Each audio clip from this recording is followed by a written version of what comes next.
ಅಲ್ಲ ನಾನು ಕನ್ನಡದಲ್ಲೂ ಹೇಳ್ತೀನಿ ಸರ್. ಲಿಪಿ ಇದೆ, ಅದಕ್ಕೆ ತುಳುವಿಗೆ ಲಿಪಿ ಇದೆ ಸರ್. ಸರ್ ನಾನು ಅದನ್ನೇ ಉಲ್ಲೇಖ ಮಾಡಬೇಕಲ್ಲಪ್ಪ ಸರ್. ವಿರೋಧ ಪಕ್ಷ ನಾಯಕರೇ, ಇದು ಮಂಗಳೂರು ಅಧಿವೇಶನ ಯಾವ್ದು?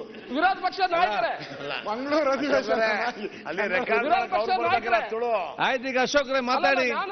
ನಾನು ವಿರೋಧ ಪಕ್ಷ ನಾಯಕರಿಗೆ ಹೇಳುದು ಮಾತಾಡಿ ಸರ್. ನಾನು ನಿಮ್ಗೆ ಹೇಳುವಂತದ್ದು, ತುಳುವಿಗೆ ಲಿಪಿ ಇದೆ, ಹೆಚ್ಚುವರಿ ಭಾಷೆಯಾಗಿ ತಗೊಂಡ್ರೆ ಅದನ್ನು ಬರೆಯುವಂತ ಕೆಲಸ ಇಲ್ಲಿ ಆಗ್ತದೆ. ನೀವು ಸ್ವಲ್ಪ ನಮ್ಮ ಹತ್ರ ಸಹಕಾರ ಮಾಡಿ ಸರ್. ಏನು ಓದ್ತಾ ಇಲ್ಲ, ಅದಕ್ಕೆ ಸುಮ್ಮನೆ ಅಲ್ಲ ಸರ್, ನಿಮ್ಗೆ ತುಳು ಅಂದ್ರೆ ಏನಂತ ಗೊತ್ತಾಗ್ಬೇಕಲ್ಲ, ಅದಕ್ಕೆ ಹೇಳಿದ್ರೆ ಅಷ್ಟೇ. ಅಲ್ಲ, ನಿಮಗೆ ಗೊತ್ತಾಗ್ಬೇಕಲ್ಲ ಬಾಕಿ ಸದಸ್ಯರಿಗೆ, ಅದಕ್ಕೆ ಹೇಳಿದ್ರೆ ಅಷ್ಟೇ.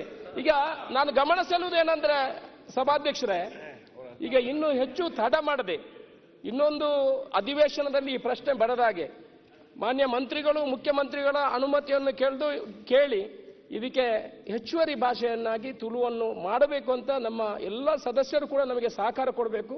ಇದರಲ್ಲಿ ಯಾವುದೇ ಹಣಕಾಸಿನ ಒತ್ತಡಗಳು ಸರ್ಕಾರಕ್ಕೆ ಬರುವುದಿಲ್ಲ.